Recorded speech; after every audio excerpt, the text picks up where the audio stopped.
Bueno, Sí, la idea era que hoy conversemos. Yo pensé tratar el tema del descubrimiento y la conquista de América porque ya dimos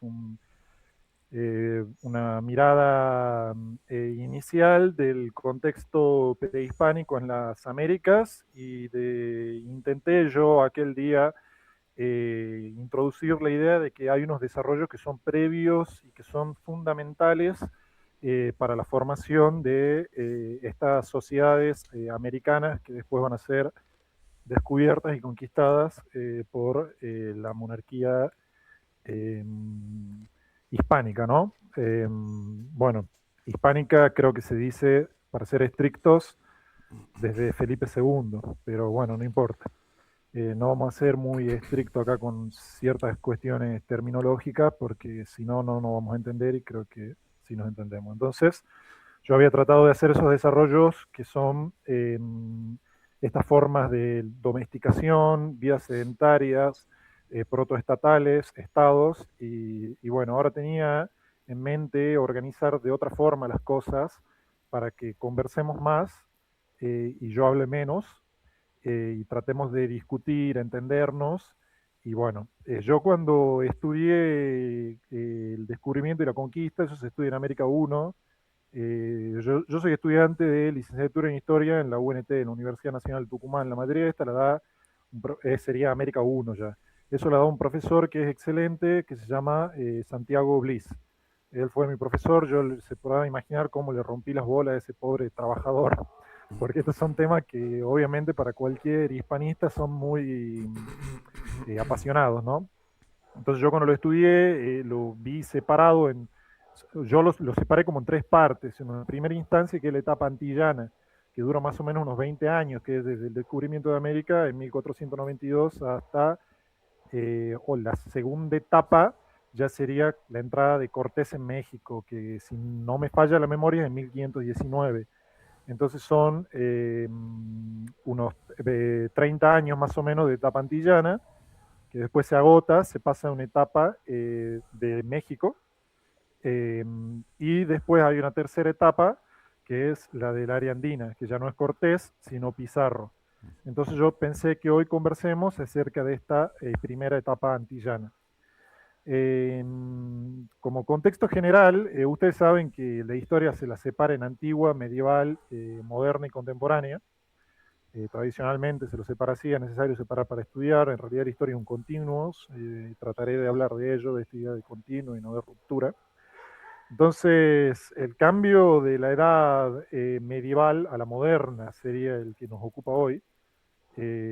Ustedes saben que según cada bibliografía, según cada escuela, sitúan ese cambio en momentos distintos.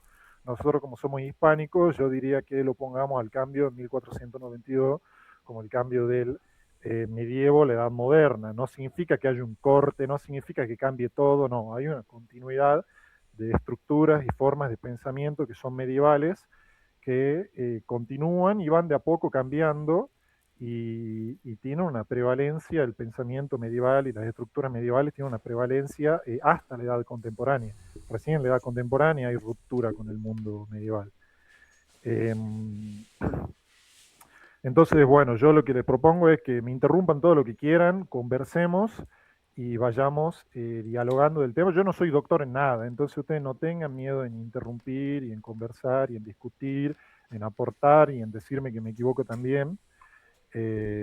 Así que nada, primero los voy a saludar a todos, Mariano, a Nicolás, bueno, ya los saludé, a Román, ¿cómo estás? Elena, Hugo, y a Victoria y Guillermo, que no sé si está Victoria o Guillermo ambos, pero bueno, no tengan miedo de sí, interrumpirme. estamos los dos. Buenas. Bueno, Perfecto, ¿cómo están? ¿Todo todo. bien? Bien. Bueno, muy bien. Entonces, bueno, nosotros sabemos que Colón llega a América, a las Antillas, en el 12 de octubre de 1492. Y ahí se inicia este proceso de colonización de estas islas tropicales, ¿no? Esto tiene una instancia previa que se da en la península ibérica, que, bueno, no nos podríamos extender en hablar desde la romanización y los visigodos hasta Isabel y Fernando. Entonces, simplemente comentarles que 1492 es una fecha bisagra Por eso propongo, diría yo, que deberíamos utilizarlo nosotros para el cambio del medievo a la edad moderna, porque en 1492 tenemos la gramática de Nebrija, que es A muy Granada. importante la gramática para la edad moderna. Tenemos la conquista de Granada y bueno, el descubrimiento de estas islas que son, Y la expulsión de eh, los judíos de España. ahí está, que no es un detalle menor, ¿no? Entonces vemos que 1492 es un año muy festivo. Entonces los reyes católicos ahí meten un 4 por uno impresionante, diríamos, ¿no? Eh, Perdón, puedo añadir algo respecto a la expulsión de los judíos, que sí, Elvira Roca Barea habla de que fueron en uno de los últimos lugares, si no mal me equivoco, en que expulsan a los judíos. Ya habían en otros lugares de Europa expulsiones de sí, sí, los judíos han sido expulsados de todos lados. pero se señala la española. No sé por Sí, qué quedó esa. y bueno, tiene que ver con la leyenda negra y también supongo que tiene que ver con que yo vi que muchas de las otras expulsiones previas son de espacios propios del tiempo medieval que son más reducidos. Se los expulsa de una ciudad, se los expulsa de un condado, se los expulsa de una fracción, ¿me entendés? Mm. Pero ahora cuando Isabel y Fernando unifican la península ibérica, expulsando a los moros, casándose ellos y unificando sus coronas, ya pueden iniciar otros tipos de proyectos de alcance más digamos, nacional, todavía no es nación, pero se comprende lo que quiero decir, de esta proto-España, pueden expulsarlo de toda la península ibérica. Eh, pero bueno, no nos detengamos en eso. Entonces, durante la conquista, la reconquista de la península ibérica, se ensayan prácticas que después van a ser proyectadas sobre las Américas. Prácticas de ocupación, del reparto territorial como recompensa, de el requerimiento. Sí, el reparto, principalmente me interesa la cuestión esta del reparto como recompensa para estos caudillos que llevan adelante la conquista, porque eso después se va a ejercer en América. Em, Seguramente ya sabrán la idea de que se requieren unos desarrollos tecnológicos previos donde el Estado, el protoestado, tiene un rol fundamental. Seguramente lo habrán escuchado a Marcelo Gullo hablar de la Escuela Naval de Alfonso X o del portugués Enrique el Navegante, o de cómo los portugueses se lanzan en una aventura buscando atacar la retaguardia del Islam. Ustedes saben que el Islam establece un cerco donde encarece altamente los bienes, los productos suntuarios y las especias que se obtenían del Oriente, porque estaba bastante conectada Europa con el Oriente, más de lo que tradicionalmente se creyó. Entonces, estos descubrimientos como son, bueno, el desarrollo de las carabelas, la utilización de la brújula, el astrolabio, las cartas náuticas, la vela latina, y algo que me interesa mucho hablar es de, uno creería que el elemento este colonizador se inicia con esta etapa antillana, pero porque usualmente no se presta atención a las Azores y las Canarias, que son islas tropicales que sirven de ensayo previo para lo que después va a ser la etapa antillana. Ustedes saben que las Canarias están en las costas del África, y que las Azores están como unos 1.300 kilómetros de la costa de Portugal, o sea, son unas islas perdidas en el océano, a unos 1.300 kilómetros de la costa de Portugal, donde se ensaya esto de conocer a un otro indígena y, bueno, adaptarlo a las formas de vida y de explotación propias del mundo europeo, que después va a ser, no sé, colonial, si le queremos llamar. Eh, entonces, cuando llega Colón en 1492 ya trae ese bagaje de estas experiencias tanto marítimas como de ejercicio del poder sobre estas poblaciones nativas. Así, bueno, ya sabrán que hasta no hecha la reconquista de Granada, Isabel la Católica no le da estos bienes que requiere, que estaba requiriendo constantemente Colón para buscar darle la vuelta al globo para poder llegar a la isla de Zipango, que es como le llamaban a Japón, para poder llegar a tener acceso a estas especies sin tener que andar pagando los encarecidos precios del mundo islámico. Entonces Colón llega a las islas eh, que los indígenas llaman Guanajaní, Guanajaní, que es actualmente San Salvador, que está en las Antillas, que igualmente es discutido si es San Salvador la primera isla que llega, no tiene mayor importancia esa discusión para los bienes que a nosotros nos interesan, ¿no? Entonces, cuando llega a estas sociedades, observan que una de las cosas que se destacan es que no conocen el hierro. Que Colón menciona la idea de que le dan una espada a los indígenas, y los indígenas la toman por el filo y se cortan, no conocen las armas de hierro, no conocen las armas europeas, y tienen una organización social de un cacicazgo. No tienen un cacique como autoridad política y religiosa, le siguen los nitaínos, que son una nobleza de guerreros, unos beíques, que son sacerdotes, curanderos, quizá chamanes, no sé si estará bien dicho chamanes, pero bueno, son el poder religioso, y las naborías, que eso es lo que más se nombran, naborías, que es el conjunto ya del grueso de la población. Entonces se habla de las naborías, es como decir, no sé, la villa, el grueso de la gente, el pueblo, el poblado. Estas sociedades son agrícolas, como se podrán imaginar, bastante primitivas para lo que conocen los europeos. Se organizan a través del trabajo comunitario, la redistribución de los recursos. Eh, entonces, acá ya se ven ciertas formas de desigualdad social que son propias de cualquier organización humana de la época, ¿no? No es esto un comunismo primitivo, no es esto una sociedad igualitaria, no, tiene su jerarquía, tiene su forma y es bastante parecido a lo europeo, ¿no? El tener un poder político religioso seguido de una nobleza guerrera con su clero y después recién el grueso de la población. Entonces, en el sentido de jerarquía es bastante parecido, no ya en la redistribución y demás. Entonces, tienen este primer vínculo pacífico, estos primeros intercambios, estos asombros, este desentendimiento. Eh, entonces, a ver, ¿por dónde?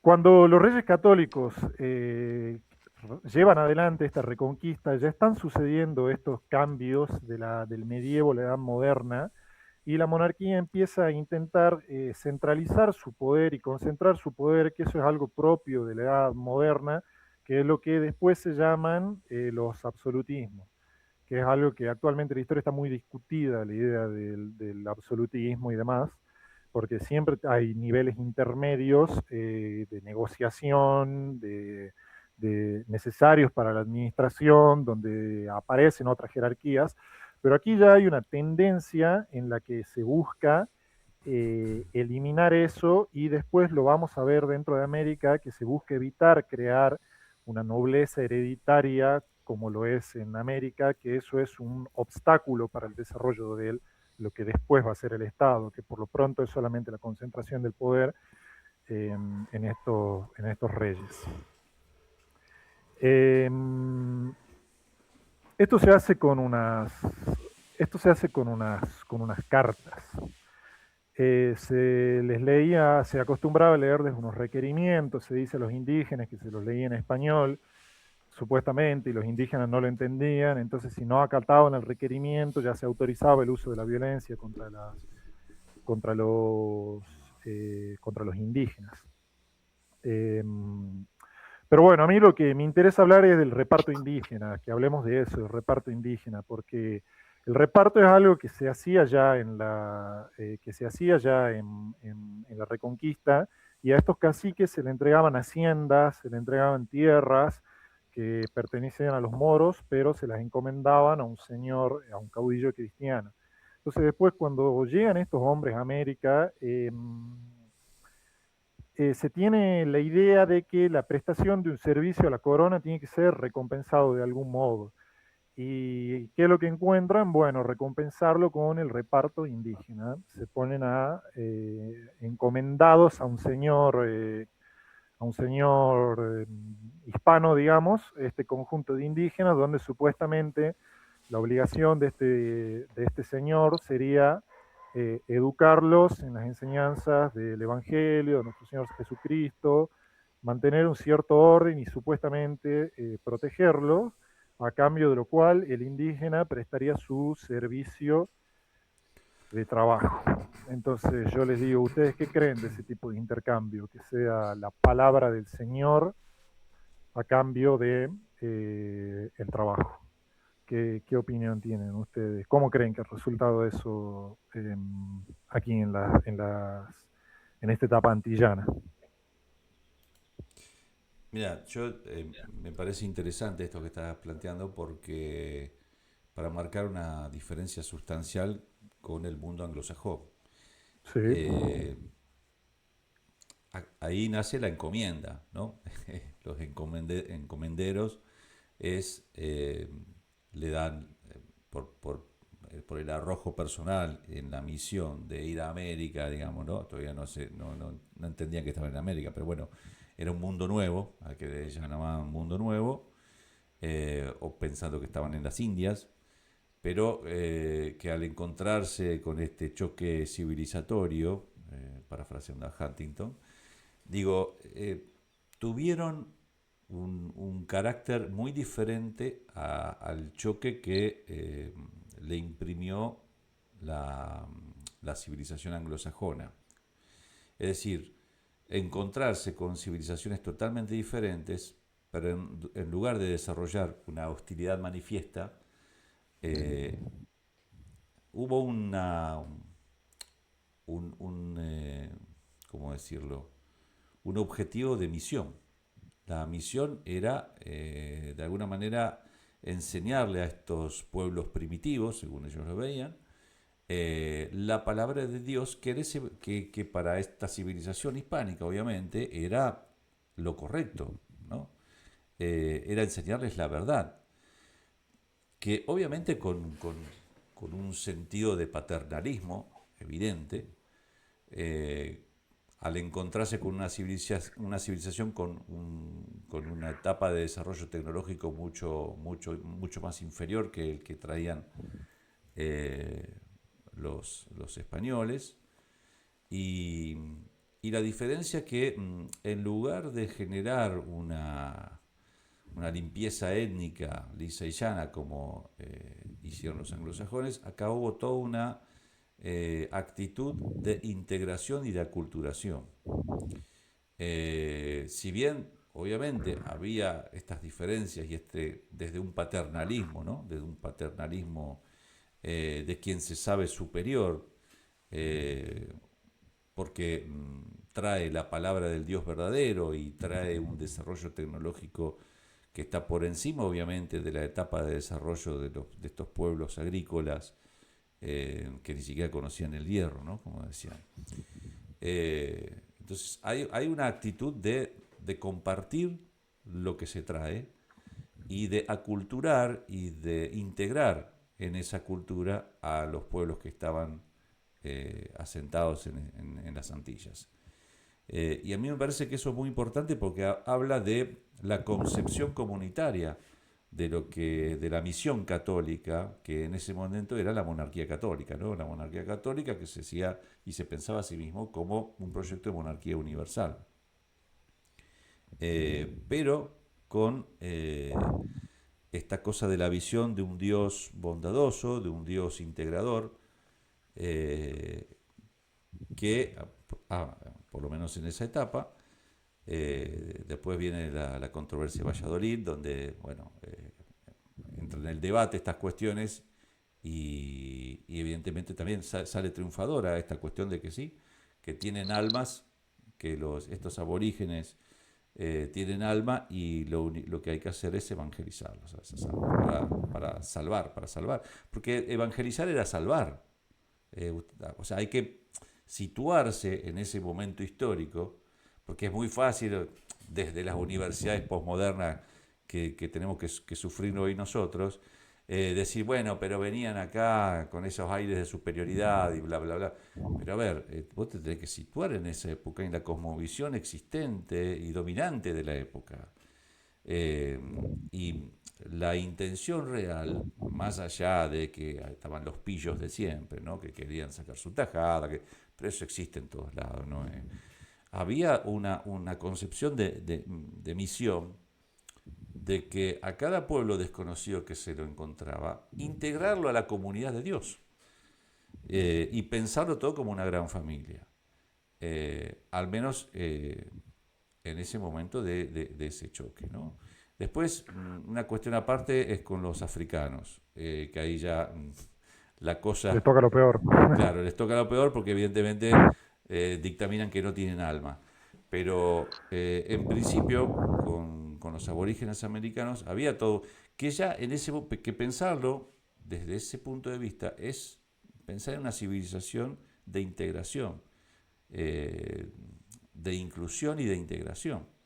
No como la anglosajona, que lisa y llanamente planteaba una estratificación de la especie humana, en donde ellos obviamente estaban en la cima de la pirámide y tenían que esclavizar o lisa y llanamente eliminar a otras razas o a otros pueblos, ¿no?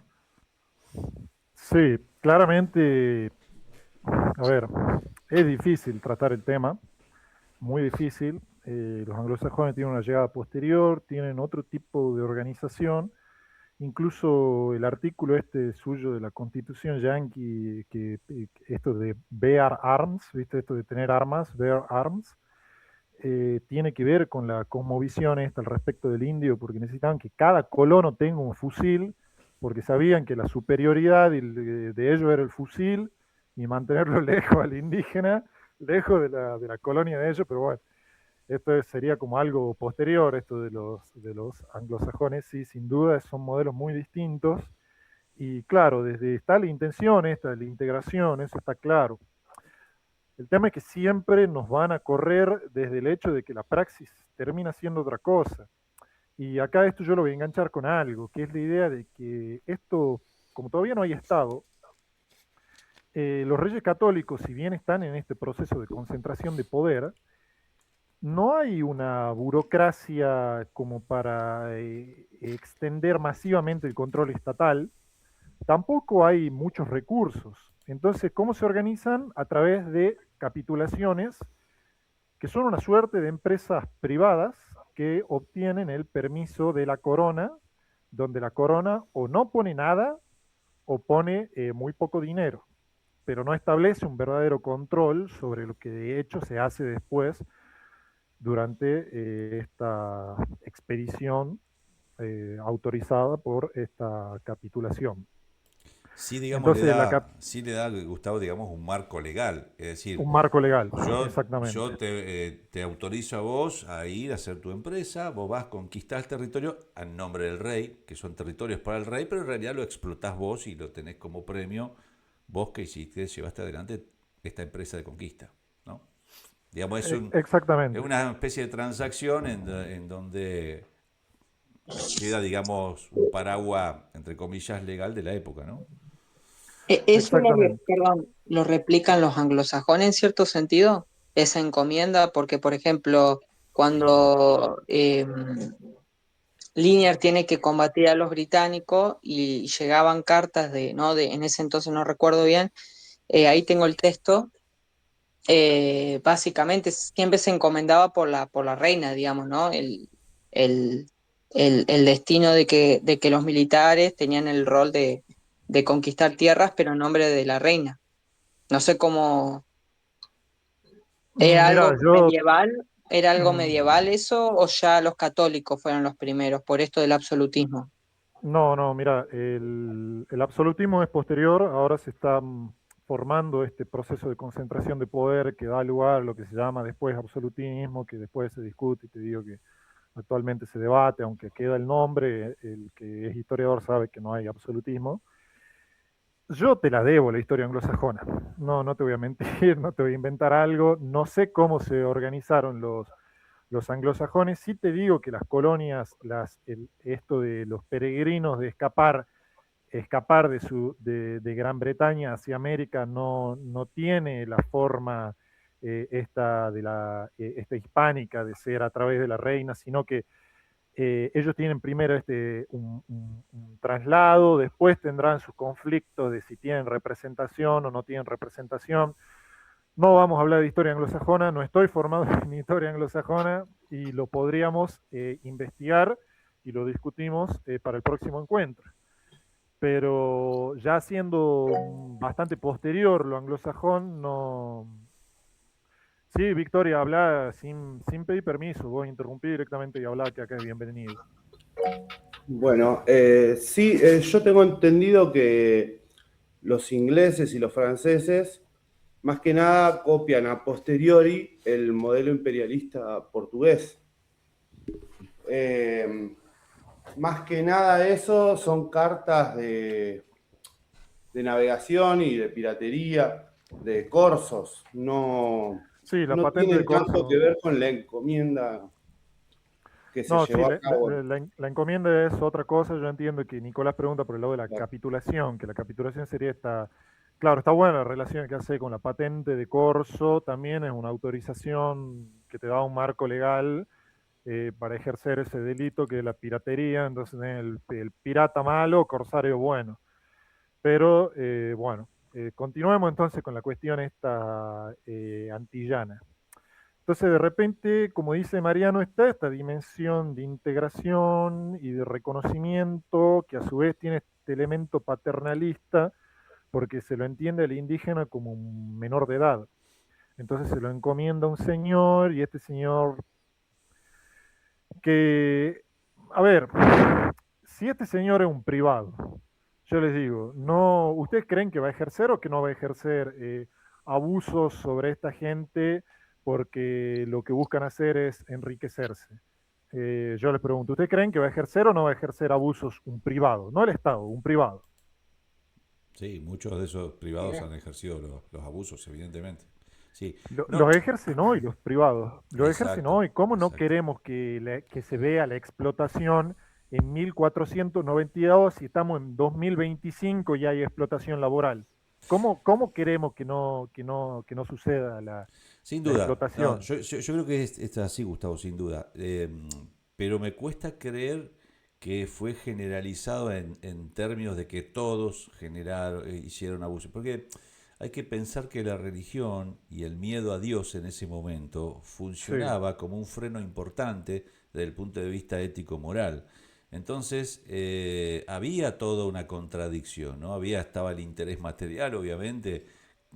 A ver, todos aquellos que se lanzaban a la aventura de ir hacia el nuevo mundo, evidentemente los movía más intereses, además de, digo los privados, los movía intereses, sí, los privados. obviamente, que eran más prosaicos, si se quiere.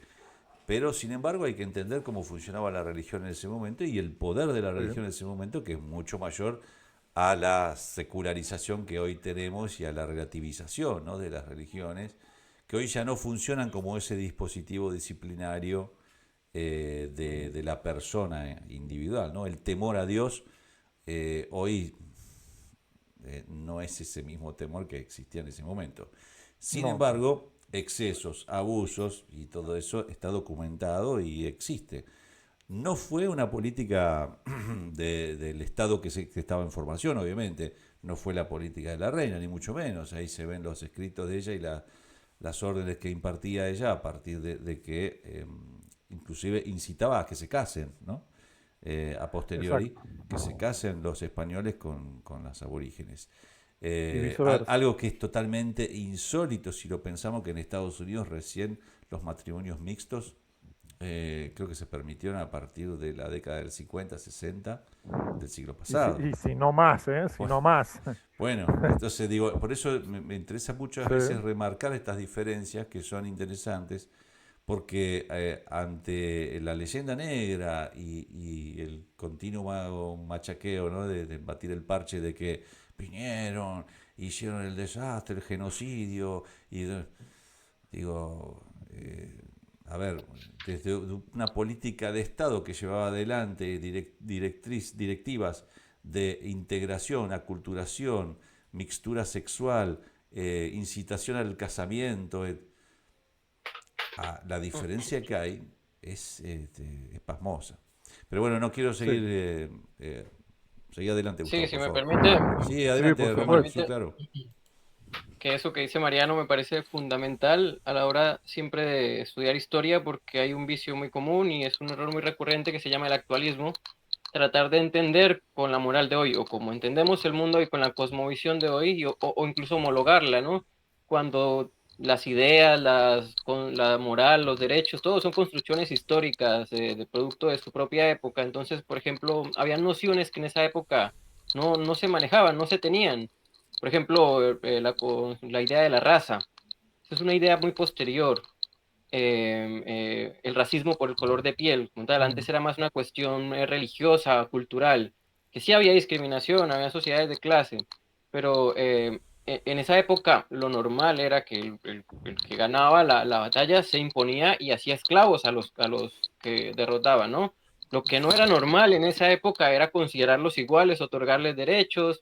Incluso, ya que hablaron de las encomiendas, está, por ejemplo, hubo incluso discrepancias, ¿no? Hubo guerras de encomenderos Sí, contra pues, cuando se proclamó la encomienda, por ejemplo, Gonzalo Pizarro, porque, o sí, sea, en el les Perú. limitaban, la encomienda no solo les permitía tener tributos y tener, cobrar ciertos tipos de impuestos de ciertos indígenas, que también habían indígenas encomenderos, Sí, eso también hay que reconocerlo. Pero también era una obligación, también tenía obligaciones el encomendero de proteger a los indígenas y, por ejemplo, alguien que citan mucho, a Fray Bartolomé de las Casas, él mismo distingue en sus cartas de lo que él llama como acciones imperiales y acciones individuales.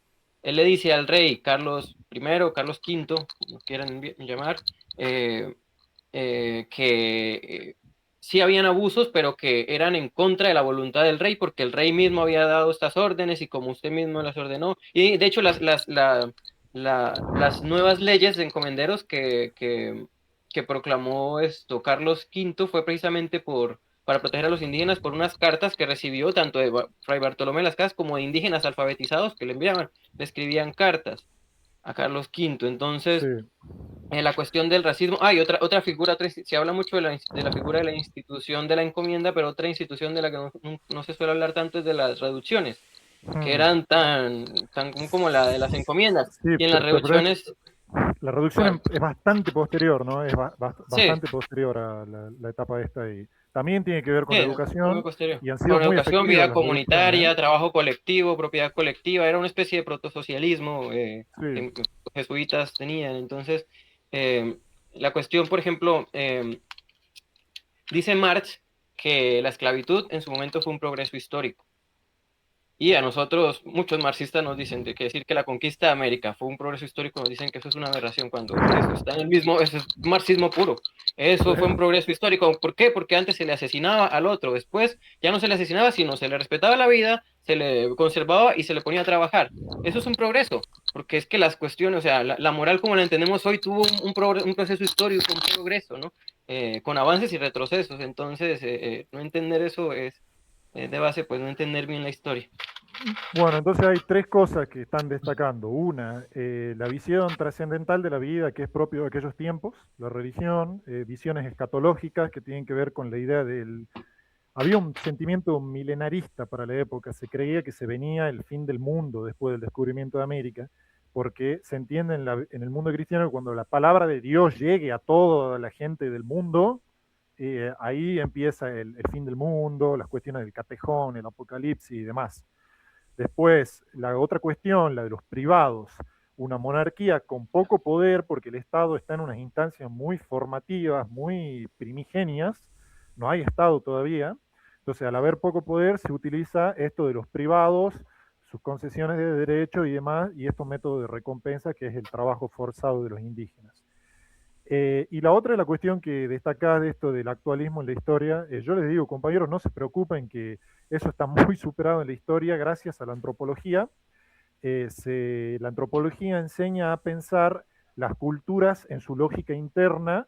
Eso lo adaptó esta disciplina que es la historia para pensar. Se enseña a pensar en cada periodo con la lógica interna de ese periodo y el uso de las palabras. Referiste a la cuestión de la raza, eso me parece muy interesante, porque yo tuve una discusión con un profesor al respecto de esto, y caete de culo, la palabra raza está en la gramática de Nebrija.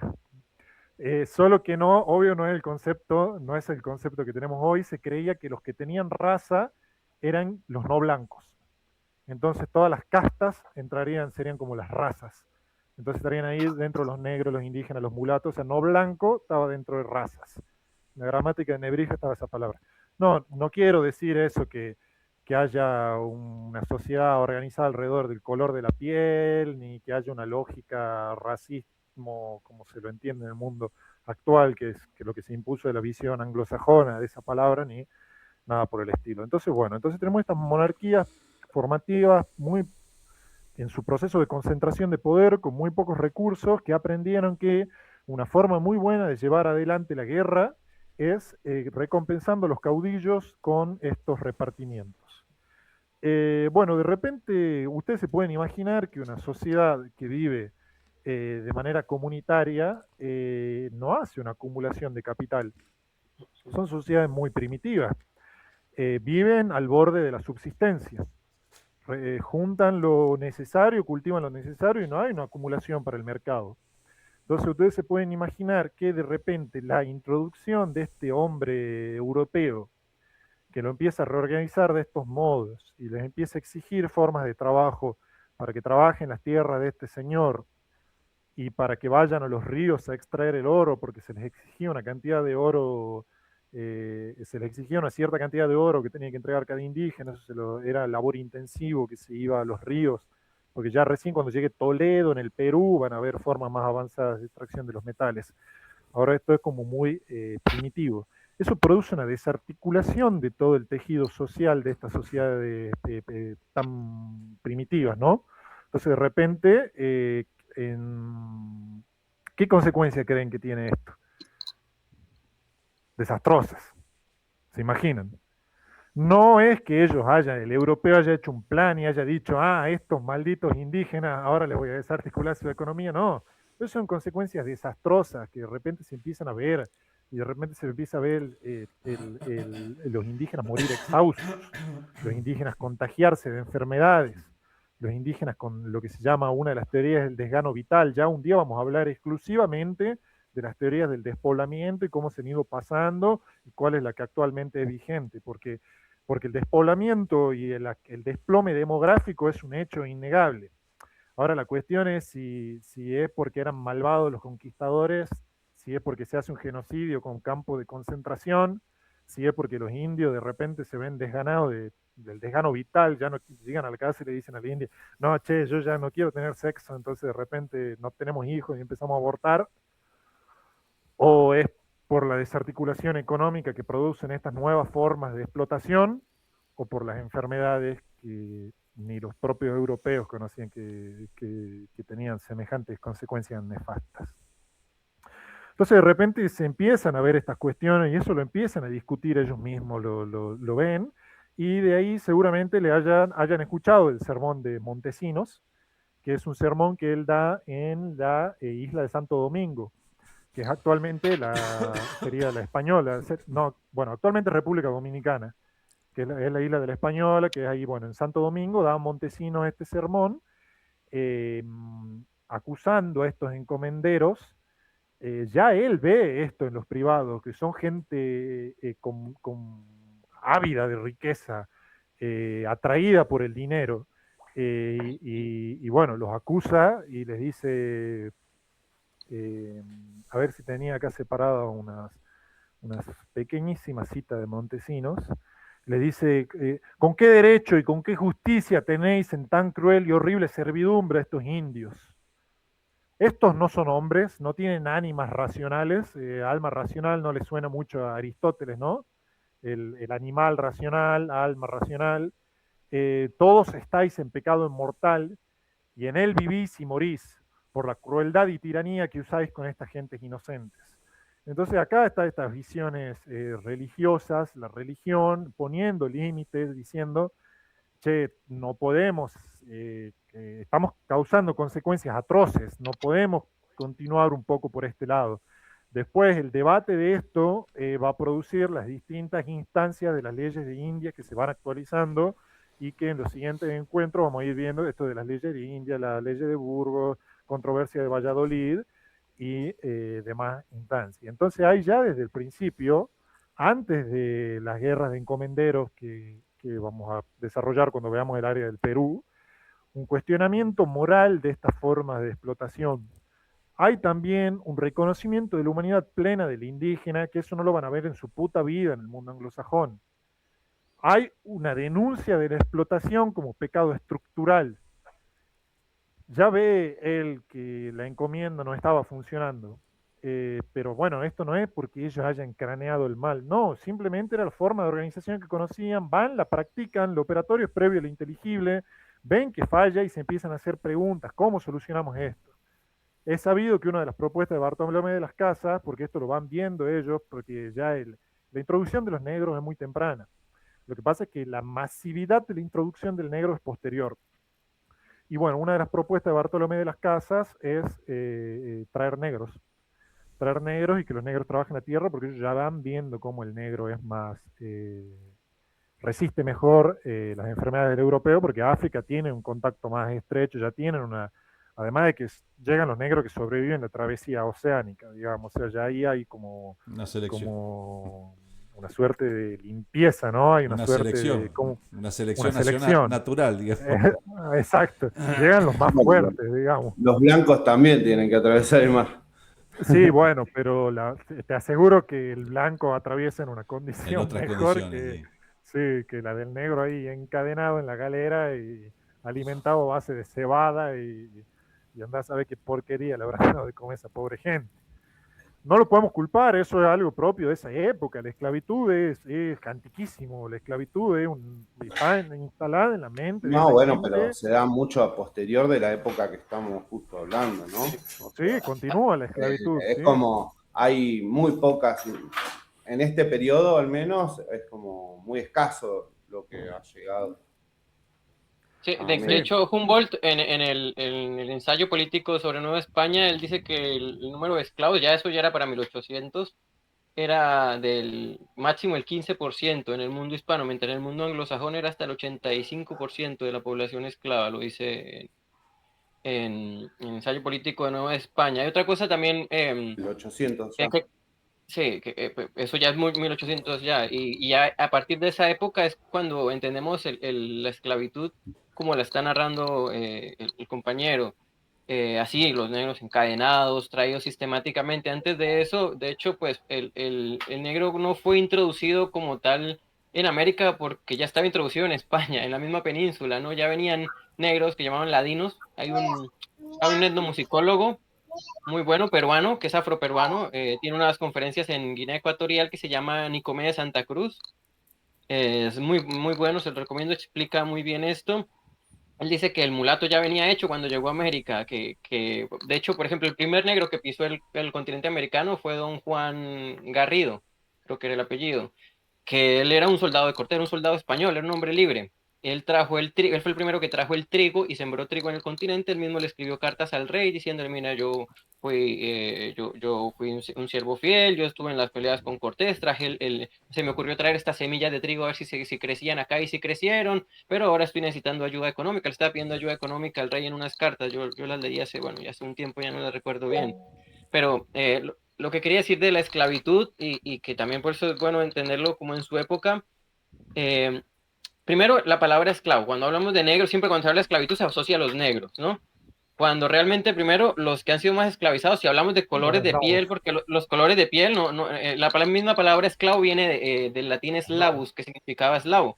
¿Por qué? Porque eran los que eran esclavizados sistemáticamente tanto por musulmanes como por los pueblos germánicos. Entonces, por ejemplo, en el Imperio Romano no había, y eso lo agregó el Imperio Español, la monarquía hispano-católica, no había racismo por color de piel, porque el Imperio Romano se llegó a tener emperadores negros de origen africano como los Severos, ¿no? La dinastía de los Severos. Entonces, cuando empezaron a traer negros, primero no eran esclavizados ni por los españoles, ni siquiera por los portugueses. Los españoles se los compraban a los portugueses principalmente, y los portugueses se los compraban a los reyes Otros negros. tribales de África, que ya eran esclavos, o sea, ya eran tomados esclavos. No era que se podía llegar a esclavizar a alguien porque sí. Habían motivos legítimos, por ejemplo, cuando eran caníbales o cuando era una guerra justa, que se podía, y se ganaba, se podía esclavizar. Y otra cuestión, la palabra trata de blancas viene de ahí también, de la trata de mujeres blancas que hacían los musulmanes, que eran de piel oscura. Y otra cuestión es que, por ejemplo, los mayores esclavistas de la historia, si miramos, han sido, pues, los mayores esclavos han sido blancos, si miramos en números y en proporción, solo que como hay un actualismo, como nosotros a partir del siglo XIX conocemos esta película Raíces, este libro Raíces, que yo lo tuve en algún momento, no lo leí, pero lo tuve, que después se hizo una película, no sé si la han visto, sobre la esclavitud en Norteamérica. Sí, No, una serie, entendemos, una sí. miniserie bastante extensa, bien hecha, obviamente con el Hollywood, con el principal que era Kunta Kinte, los que vimos en una serie de los Entonces, 80, después se reactualizó la serie, pero sí, es así. entonces nosotros entendemos la esclavitud que siempre ha sido como la se ve en esas películas, ¿no? Como los negros llevados a América por siendo esclavos cuando, a ver, por ejemplo, los bereberes africanos han sido los más, creo que han sido los más esclavistas del mundo.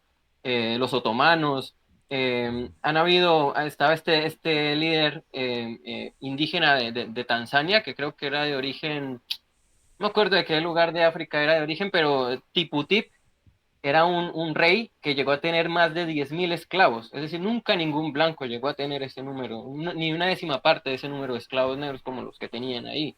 Entonces, pues, la cuestión de la esclavitud también hay que verla, ¿no? Porque en ese tiempo al negro no se le esclavizaba tanto por ser negro, que después se le legitimó, o sea, esa legitimación vino a posteriori de por ser negro, que después empezaron a legitimarse, pero en un principio era porque ya eran esclavos, ya había sido, cuando se le compró era esclavo, y de hecho tenía más probabilidades de alcanzar su libertad en el mundo hispano que en la misma África, ¿no? Con estas guerras tribales porque en América, de hecho, muchos escapaban del mundo anglosajón o se escapaban del lado británico y se escapaban hacia el lado español precisamente para alcanzar su libertad, porque teníamos territorios libres, los palenques. En Colombia se dice que se tiene el primer territorio negro libre, que eran los palenques. Estaba también en Ecuador los caciques de Esmeraldas, que eran caciques, eran reyes también negros que tenían, o sea, se fueron, formaron sus pueblos en otros lugares y llegaron a acuerdos incluso con los españoles y se tenían ahí como hasta comercio y toda esta cuestión. Entonces, sí, al negro no se le esclavizaban necesariamente por ser negro, porque en ese tiempo el racismo por color de piel no existía. Lo que existía sí había una discriminación por cuestiones culturales, religiosas e idiomáticas principalmente, pero llegaron, y con Juan Garrido, que yo les digo que fue un negro conquistador español, llegaron al menos una veintena de negros conquistadores españoles que eran hombres libres, soldados españoles. Y está, por ejemplo, el caso de Juan Latino, que era catedrático en España, ¿no? En Salamanca, si no estoy mal, en la Universidad de Salamanca. Nicolás, habla, no pidas permiso, voy a interrumpir con inclemencia. Genial, sí, no, Gustavo primero quería hablar, después hablo yo. No, pero sí te estoy cediendo te estoy diciendo que Perdón. terminó Román, que hables vos. Genial, perdón, porque no sabía que era tuyo tenés dos Es que Gustavo hay uno dos y Sí, Gustavos. sí, sí, sí. Lo que pasa es que tengo la perdón. cámara aparte de la computadora, porque yo tengo una computadora zombie, que algún día le voy a contar la historia, Claro. pero proseguí. Gracias. No, quería decir que yo tuve una inquietud con el tema del esclavismo, porque, a ver, ya en Roma, cuando cae supuestamente, si un autor es francés, este es un problema que se contextualiza de que Roma cae porque se cede los altos mandos militares a los bárbaros, decía, en ese entonces bárbaro viene de los griegos, que era del otro lado, significaba eso, simplemente bárbaro, y tenía que Podés ver con ser. los que hablaban otro idioma. Entonces, en ese marco esa dirección administrativa termina cayendo y bueno, cae Roma, que bueno, hay otras cosas que no voy a hablar de eso. Y después, en ese entonces en Roma aparece el colonato, que es la idea de colonia, y bueno, se organizaba el trabajo servil, la esclavitud. perdón, la esclavitud no el servil. El servil aparece en la Edad Media en lo que es feudal. Pero claro, no sé cómo es lo feudal en España, porque Armesilla señala de que el feudalismo español es distinto. Eso de los encomenderos surge como una organización del trabajo en lo medieval, en la propia España, o es por esto de que el rey le cede un poder, unas facultades más poderosas en el territorio hispánico. ¿Cómo es esa, o sea, de No, dónde proviene esa organización? no, eso es una respuesta que tiene la corona para cómo...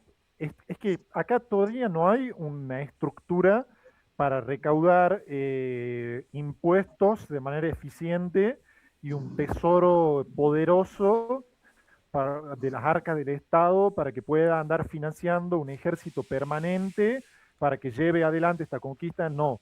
En la instancia, en el pensamiento medieval hay mucho de privado.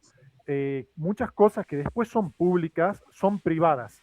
Entonces vos tenés señores feudales que son propietarios de estas extensiones, que son dueños de títulos que heredan, que son, entonces, desde esta mentalidad de lo privado para, para la organización política, encuentran esta solución. Agarran estos caudillos, esta gente de armas, que son capaces de reunir gentes y les hacen esta promesa. Cuando vos vayas y conquistes esto, ese te va a dar esta hacienda, estos moros, esta gente, esta recompensa. Es una solución a la problemática de la falta de financiación. Entonces, esa es la manera en la que ellos encuentran de financiarse. Es esto. Ahora, en cuanto a las cosas comunes con en el medievo, a ver, cada espacio europeo tiene particularidades, sí. También tiene generalidades de lo que se llama la cultura jurisdiccional.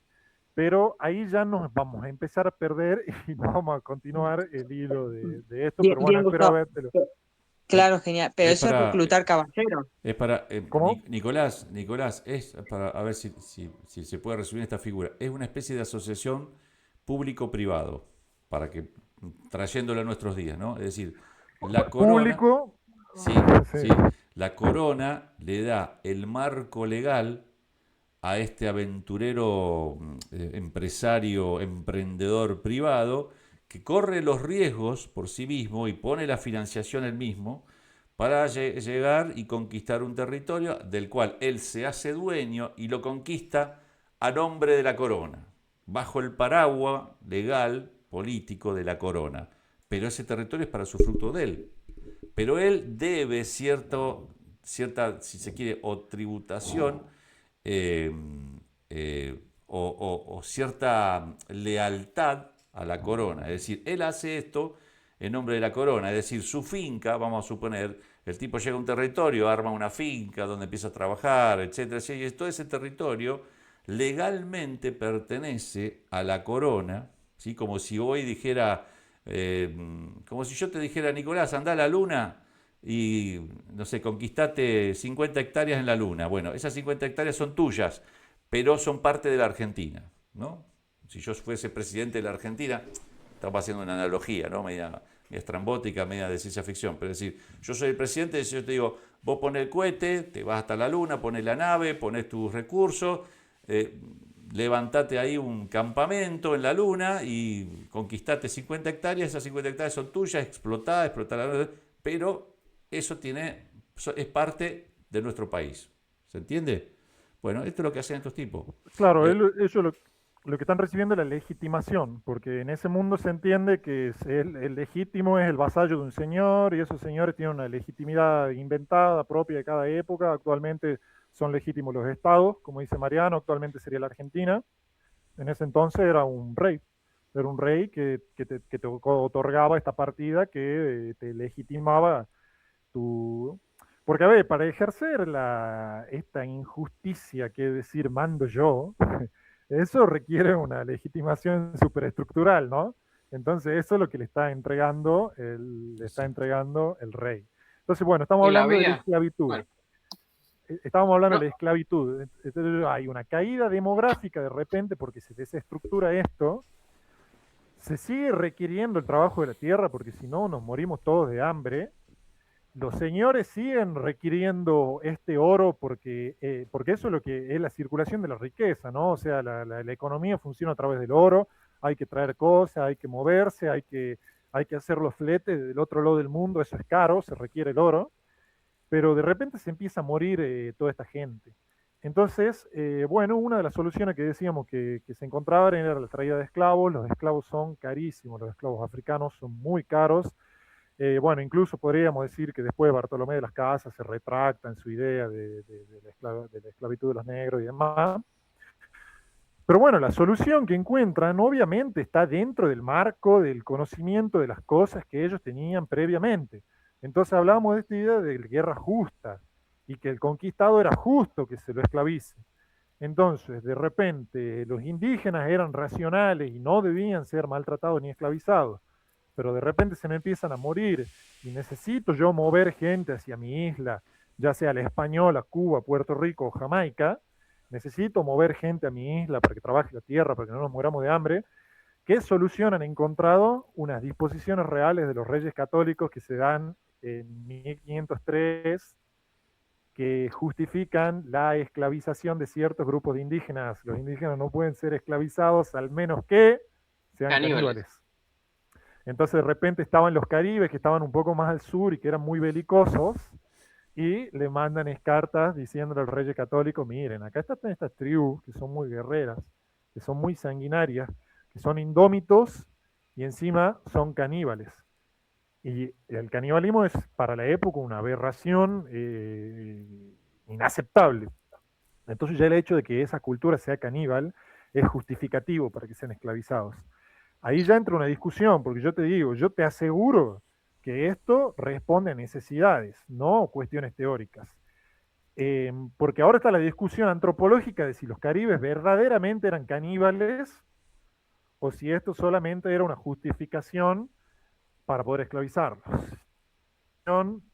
Es de tendido largo, pero tenganlo en cuenta bueno, como les decía al principio, el operatorio prueba el inteligible. Ellos tenían la necesidad, de repente lo han visto estos indios que eran más belicosos que los otros, que te aseguro que los tenían cagando a los otros, porque esto no era un espacio esto no era el Edén de la paz no. Entonces, bueno, se encuentra una primera solución en ir expandiéndose ya de otra forma, porque si ya es caníbal, ya se justifica que se hagan otras cosas. Y entonces de repente se esclaviza a esta gente que es algo para nada noble, sí, no es noble, era la lógica de la época, desde, como dice Román, desde Estambul hasta Inglaterra, China, África o donde quiera, la esclavitud es algo extendido y se lo entendía por legítimo. Entonces, bueno, se encuentra este mecanismo que es una solución legal, que es poner esta excepción en los caribes, que bueno, pobres caribes les toca les toca pagar ese esfuerzo y bueno, ser esclavizados. Entonces, recién en 1542 se van a prohibir, y eso vamos a hablar más adelante con las leyes nuevas, ya se prohíbe absolutamente la esclavitud indígena, 1542, o sea, está bien, 1504, 5 decimos, los podemos esclavizar a los caribes, nos podríamos escandalizar, pero también decir que en 1542 con las leyes nuevas se prohíbe definitivamente la esclavitud muestra una conciencia, un avance jurídico, un humanismo, muestra una evolución importante. Pero bueno, primero hay que meter la pata, primero hay que ir, lo operatorio es previo lo inteligible, primero hay que ir, hacer, organizarse y decimos, no, esto es un desastre, esta gente empieza a vivir de manera asquerosa, estos pobres indígenas no viven de manera inhumana, se empiezan a morir de hambre, no entienden nada, de repente tienen que trabajar en ritmos que no conocen, en un esquema que no es el que tienen en sus estructuras mentales. Y bueno, eso se entiende, se comprende, se discute y para 1542 ya se prohíbe totalmente. Pero bueno, ¿qué es lo que quiero decir? Que no es color rosa la conquista. pero tampoco es Satanás llegando acá diciendo, ah, sí, estos indios de mierda, no.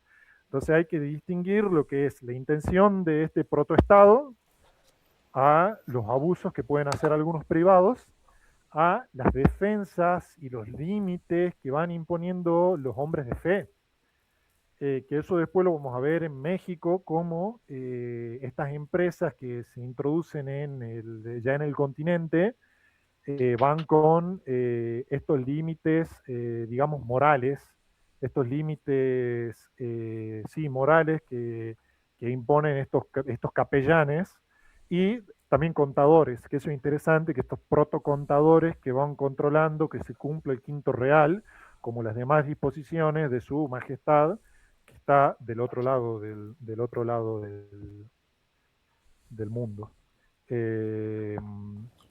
A mí me Entonces, gustaría aportar un matiz, que es que todo esto se da en un contexto casi dialéctico con la Iglesia Católica constantemente, y que eso tiene su propia geopolítica interna, tiene sus propios actores, y va a tener también un cierto desenvolvimiento que a veces creo que no se le liga demasiado a la reforma protestante que se da en 1519, con la posterior llegada de los imperios holandeses, ingleses, a la zona. Entonces o sea, el Estado español tenía que justificar constantemente con la Iglesia, más los primeros años, qué tierras iba a ocupar, cómo las iba a ocupar. Por eso tantas bulas papales, leyes de Burgos. Tenemos constantes apariciones de eso, de un proceso de tira y afloje, ¿no? sí, Nada, me constantemente hay parece. intento de regular estas atrocidades, lo que me quiere decir. Hay otro elemento que va a ser más importante adelante, que lo vamos a hablar en otro momento porque ahora no tiene mayor importancia, que es el Real Patronato Indiano, que eso va a ser motivo de tensión, porque eso se le entregan a los reyes católicos, se le entrega por parte del papado el Real Patronazgo, que es poder poner los obispos, que el rey disponga los obispos y no desde, que eso es como una excepción que se le da a los reyes católicos, después la tendrán otras monarquías también, y que Felipe II, cuando está la guerra contra el protestante, manda a sus clérigos a que defiendan con uñas y dientes frente al papado el derecho del real patronazgo indiano. Pero sí, eso lo desarrollaríamos Algo que hacen los chinos más. hoy. Sí, exacto, más adelante. Los chinos les ponen estos límites, es normal, ¿no? Nos tenemos que escandalizar como. Yo supongo que la mayoría de ustedes son culturalmente católicos, ¿no? Yo fui a un colegio católico, digamos, entonces como uno como católico no se tiene que escandalizar de que en China el Partido Comunista le imponga estos límites a la Hay Iglesia muchos que se Católica, escandalizan por eso. porque eso es Muchos algo que se hispanistas hizo. incluso. Exacto, eso fue así en España, fue así en Francia y seguramente se me escapan otras monarquías donde eso sucedió en normal, Güelfos y digamos, eso está en gibelinos. nuestra tradición, ¿no? ¿Cómo? Güelfos y gibelinos, ¿no? Bueno, entonces, de repente vemos que tenemos estas, como les digo, lo que a mí me interesa es esta idea de la encomienda, porque eso va a ser de mucha importancia después de la conquista de México, después de la pacificación de México. Lo mismo en el Perú no hay pacificación, en el Perú vamos a ver que hay estado continuado de guerra. Eh, Y ahí es donde se desarrolla lo que dice Román de las guerras de los encomenderos, que son unos esfuerzos terribles que hace la monarquía por detener esta cosa que degrada en algo aberrante. No es en sus intenciones originales decir algo feo, no es que ellos decían, ah, sí, lo vamos a explotar, lo vamos a matar. No, sucede con la praxis que se va volviendo horrible. Le voy a pedir una interrupción un segundo, me voy al baño, ahora vengo. Discúlpeme. Yo puedo agregar algo mientras tanto. Ya que se habla de Sí. conquista de México, cabe agregar que la conquista de México no la hicieron solo los españoles. Es decir, no es que tampoco hayan habido indígenas aliados a los españoles, es que hubo conquistas, por ejemplo, la del norte de México, la de Oaxaca, hechas únicamente o exclusivamente por indígenas hispanizados. Al servicio de la corona española iban y conquistaban territorios. Ese es el caso de Gonzalo Mazatzin, por ejemplo. Es que, y agregando lo que dice de la guerra de encomenderos, que fue una guerra de españoles contra españoles en Perú. El proceso de la conquista fue muy complejo, por eso esta visión reduccionista de españoles contra indígenas nunca pasó. Nunca hubo un bando españoles contra indígenas. Siempre hubo bandos mixtos de españoles con indígenas contra otros indígenas o contra incluso españoles con indígenas contra otros españoles con otros indígenas bandos. Hubo indígenas con servidumbre española, hubo españoles con servidumbre indígena, hubo españoles con esclavos indígenas y hubo indígenas con esclavos españoles. Fue muy minoritario, pero lo hubo, como este caso de Cabeza de Vaca o este señor Aguilar, creo que quedó por ahí perdido, náufrago en Centroamérica, duró muchos años siendo esclavo, que fue el que lo encontró Cortés, de los indígenas. O sea, hubo hubo de todo, o sea, hubo una pluralidad de situaciones, indígenas contra indígenas, españoles contra españoles, españoles e indígenas contra otros españoles e indígenas, indígenas con servidumbre española, como es el caso de Carlos Inca, que se casó con una dama de la nobleza española, no se casaba con o sea, un noble indígena no se casaba con cualquier español ni con cualquier indígena, sino con una dama de la nobleza indígena. Tan así es que, por ejemplo, la reina de Holanda actual es descendiente inca. ¿Por qué? Porque la nobleza indígena, si ustedes miren quién es la reina de Holanda actual, ella podría reclamar la corona incaica, una de las personas, o también el rey de España, porque él es el inca, después es la hereda, ¿no? Pero la reina de Holanda es descendiente de incas porque la nobleza inca, tanto en América como después iban a España, se casaban, pero no se casaban con cualquier español, se casaban con la nobleza española y a su vez se emparentaban con nobles de Europa, de otros países, y ahí se iban emparentando y así va el árbol genealógico hasta que hoy tenemos a la reina de Holanda, que es inca, es descendiente inca, pues, de la nobleza inca. Sí, algo fundamental es que es el reconocimiento de las prerrogativas de sangre indígenas y que no es tanto una sociedad racista como sí una sociedad clasista, digamos, o estamentaria, están separados con estos criterios de clase, digamos. Hay gente que es noble y hay gente que es plebeya. Se reconoce la nobleza indígena y bueno, igual al plebeyo se le reconoce su condición de humano. Al respecto de Jerónimo de Aguilar, mira, esto lo tengo preparado para la próxima vez cuando hablemos de México, la historia verdadera de la conquista de la Nueva España de Bernal Díaz de Castillo. Jerónimo Aguilar vuelve, como lo nombrabas, bueno, no discutir si era esclavo o no era esclavo, bueno, estaba cautivo, vivía las formas de los mayas, pero Gonzalo Guerrero, Ascendió.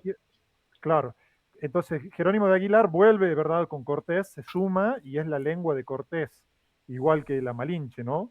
Pero de repente Gonzalo Guerrero no. No. Gonzalo Guerrero era otro que estaba ahí perdido entre los mayas, se integra totalmente a la vida maya y combate contra los españoles Contra los en el españoles. bando Y muere. maya. Sí, Y sí. muere y lo vienen. Sí. Se A mí casa, tuvo hijos y se perfora la cara y todo. Exacto, y la cara labrada, dice que tenía la cara labrada porque usaba las cicatrices al modo que eran como tatuajes que se hacían, digamos. Sí, esos son ejemplos extraordinarios, ¿no? Aguilar es fundamental para la conquista no hubiera sido posible sin Aguilar porque él hacía de intermedio como tercera lengua, porque Malinche hablaba una lengua que interpretaba Aguilar, que la traducía para los... era como Agua de había Maya, creo que lo hacemos ahí. había que ya lo voy a repasar para la próxima, como un triple traducción. No, Sí. no se entendían directamente con un traductor.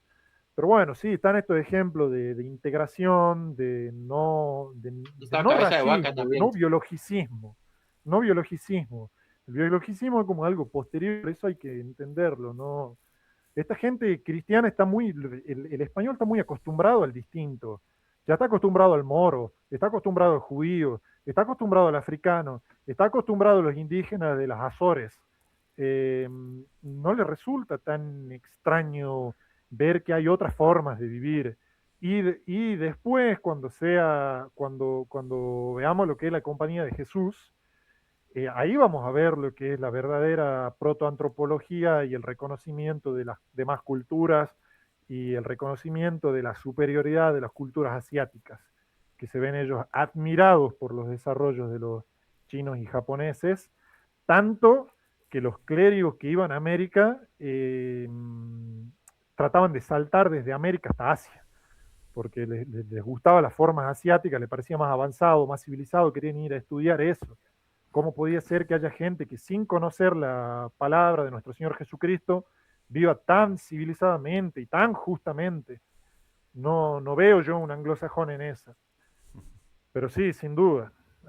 Así que yo creo que ahí ya hemos visto un panorama de esta etapa antillana, el desarrollo de la encomienda, la explotación laboral, el despoblamiento, el colapso de esta institución, la primera solución que es la de los caribes, la explotación de los caribes, y así vamos a llegar después a 1519, que es cuando se prepara la conquista de México.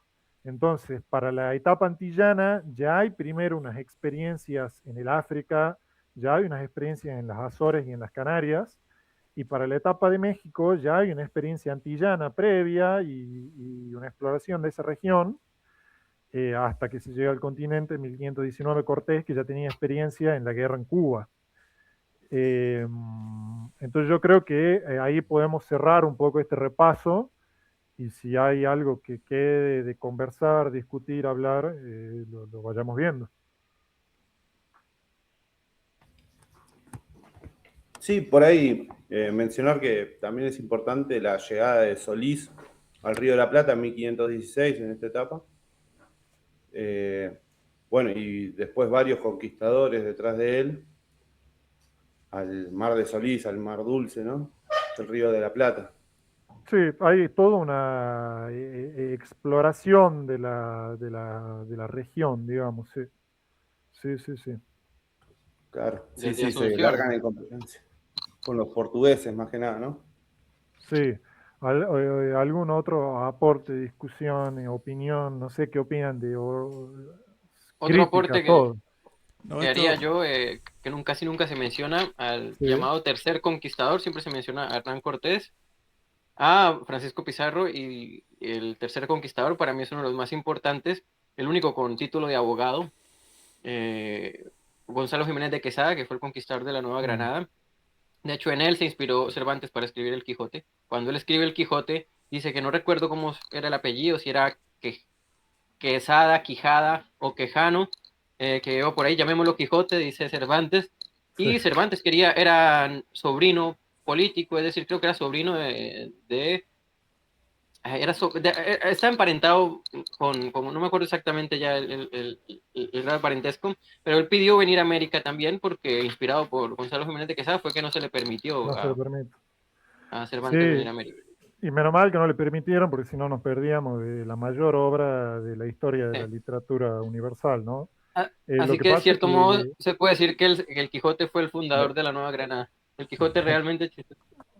lo que pasa es que vos decís que no se lo menciona, y eso es porque la Nueva Granada siempre tuvo un lugar muy marginal. Hasta incluso los días previos a las independencias, el virreinato de Nueva Granada era un virreinato abandonado, no se le daba gran importancia. Incluso cuando se hacen las reformas borbónicas, ahí no se hace gran cosa ahí en Sí, Nueva ahí Granada, siempre lo olvidado. no, ahí fue la rebelión de los comuneros, que fue como Ujú. precedente contemporáneo de la rebelión de Tupac Amaru. Pero sí, los principales, las joyas de la corona eran el virreinato de Nueva España y el de Perú por la producción de oro y plata, en Potosí principalmente. Y más que eso, yo te diría, porque ahí había estado, porque ahí había estado, entonces los indígenas comprendían las cosas de otro modo, entonces se los podía integrar al trabajo, se los podía integrar a ejércitos, se los En la podía Nueva Granada también integrar. había, en el altiplano cundiboyacense había la Confederación Muisca, también una Mm, organización política. Yo tengo sí, el no libro de tan. Pablo Victoria, aquí lo Sí, tengo si quieren, que narra la conquista, cómo fue la conquista de la Nueva Granada, y perfecto. tiene anécdotas muy, incluso chistosas, si se diría, porque, por ejemplo, bueno, Gonzalo Jiménez de Quesada de Santa Marta entró por el río Magdalena hasta Bogotá, o sea, fueron días y días, empezó con 1000 hombres, pero no llegó ni la mitad, algunos se los comieron, indígenas, a la mitad de los hombres de Gonzalo Jiménez se lo comieron algunos indígenas, los indígenas pijaos, que eran también ahí como emparentados con los caribes, y llegaban habían indígenas que lo recibían hostilmente y otros que lo recibían amigablemente. Habían distintos tipos de pueblos, incluso cuentan ahí los cronistas que en un punto llegaron al altiplano y habían unos indígenas que los vieron llegar desde lejos y se fueron cuando los vieron llegar y les dejaron amarrado a un anciano en un árbol porque pensaron que los españoles eran caníbales y se lo iban a comer, y llegaron los españoles y vieron a este anciano amarrado y no sabían qué hacer, entonces agarraron y lo liberaron. Y los indígenas se cuenta que había una peña, o sea, una montaña arriba, se veía como donde estaban los españoles y los indígenas desde arriba los estaban viendo, entonces al ver que liberaron al anciano y que parecía que no se lo iban a comer, pensaron que era porque era muy viejo y empezaron a arrojarle los bebés. Y los españoles quedaron horrorizados porque les arrojaban los bebés pensando que se los iban a comer. También Y bueno, otra anécdota curiosa fue que Gonzalo Jiménez de Quesada tuvo que matar a uno de sus hombres en un juicio porque robó a uno de los indígenas, porque bueno, en las alianzas que hizo con los indígenas, se encontró, él salió, no me acuerdo a qué fue que salió, o sea, se alejó un poco y se encontró en el camino indígena que llevaba envuelto como una tela y llevaba cosas ahí, llevaba frutas y llevaba otras cosas, y el indígena al verlo tiró lo que estaba y salió corriendo, entonces este español lo recogió y se lo llevó, y después, bueno, después cuando fue el encuentro con ese pueblo que hicieron las alianzas, los indígenas acusaron a ese español de haber robado, y él tuvo que hacerle juicio y incluso tuvo que matar a uno de sus hombres por mirá ladrón, por que haber robado a los indígenas. fíjate que esa moral, que es muy importante que destaca, también la describe Bernal al respecto de Cortés, que era un hombre muy educado, también estaba formado en letras, no era abogado, tenía su formación o sea, yo cuando digo letra me refiero a derecho, ¿no? Eh, Cuento una anécdota a Bernal donde un hombre pasa exactamente lo mismo que describís vos, solamente que es un hombre, un conquistador que roba un ave, digamos una gallina, diríamos una gallina, roba una gallina para comer de una casa de unos indígenas. Y Cortés cuando descubre eso le dice, no vas a saquear pueblos de paz, o sea, no vas a traer guerra, violencia a pueblos de paz, donde no hay guerra, donde no hay violencia. Instantáneamente lo cuelga del cuello. Lo cuelga del cuello y lo deja morir. Y igual relata Bernal que otro conquistador le corta la soga, o sea, por Cortés lo deja morir, Cortés lo cuelga, se va. Y es otro conquistador el que le corta la soga y dice, no, porque eran pocos hombres, no podían prescindir de dos brazos más para sostener un arcabuz, ¿no? Pero sí,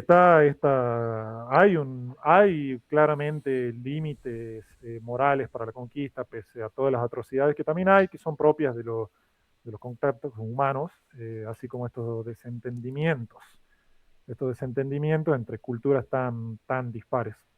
También hubo españoles que recurrieron al canibalismo. Seguro, seguro.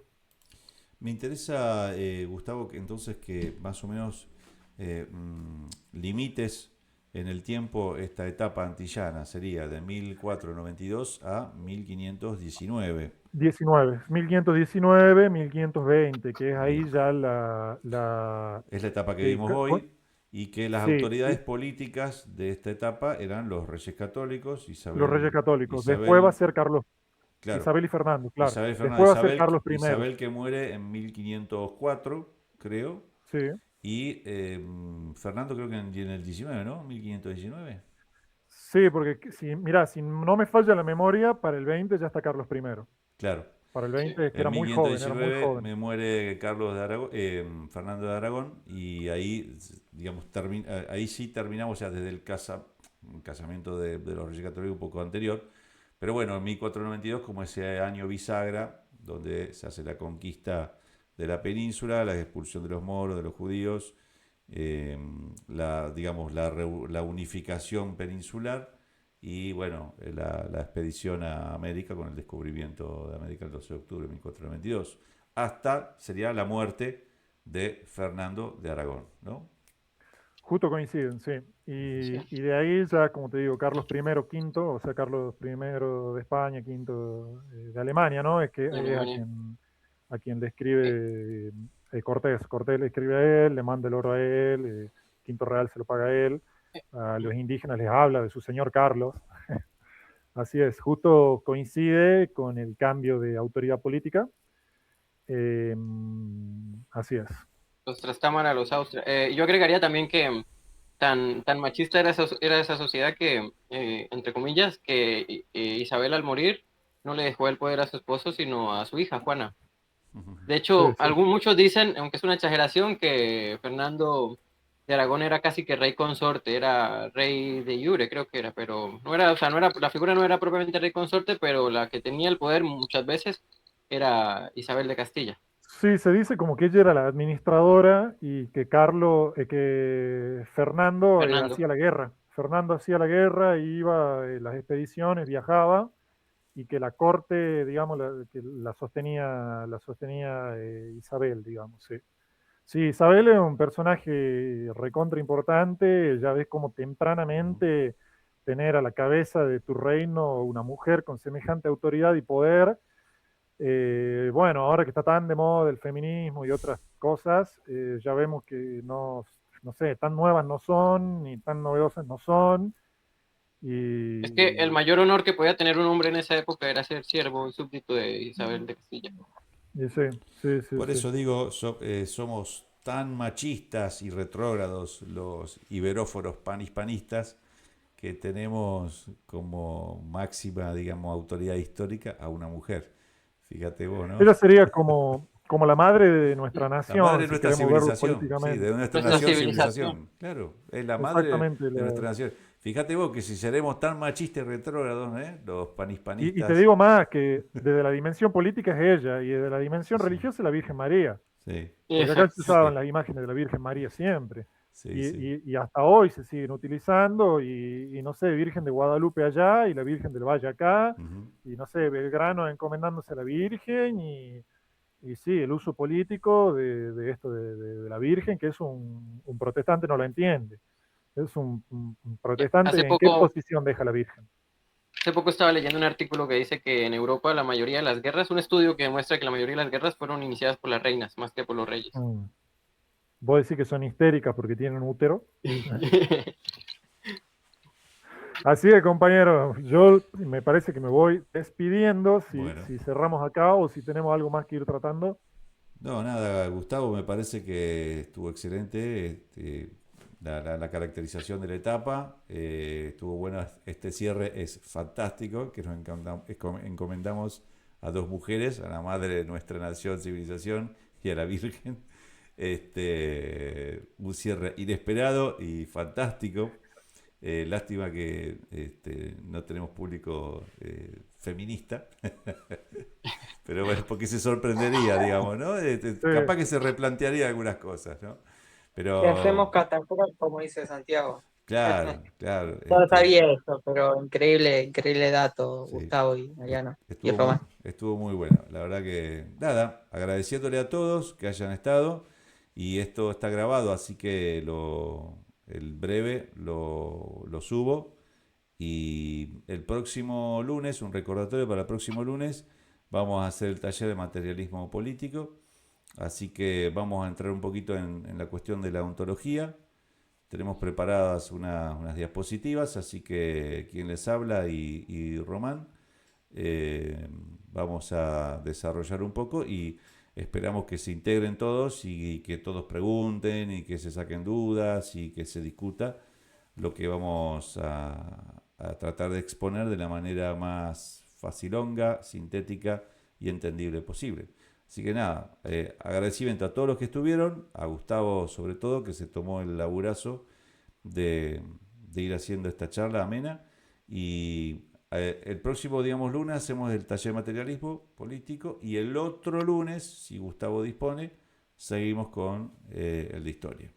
¿Sí? sí, sí, sí, Así sí. que déjame que lo chequee bien, porque ¿No sería el será otro. primer lunes ya el otro? A ver, Claro, ¿o no, qué no, queda? La el fiesta. próximo es 22 y el otro es 29.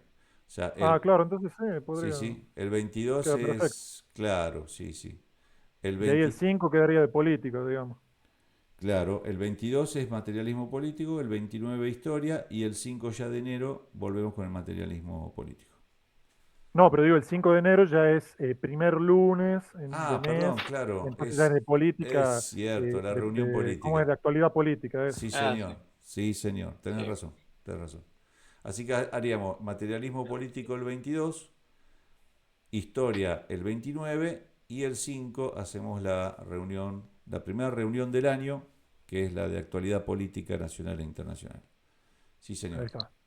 Así que así Me quedamos. voy, me Dale. voy despidiendo, así que Ave María Purísima para todos ustedes. Nos vemos, Muchas compañeros, Nos un gracias. vemos. gusto. Saludos, Gracias. compañeros. Estamos viendo. Muchas gracias. Ya, Está muy bien. gracias, Saludos a Gracias a Gustavo. todos. todos. Que estén Gracias, bien. Mariano. A Chau, chau, ustedes, a gracias. ustedes. Chau, chau. Todo. Chao, buenas noches.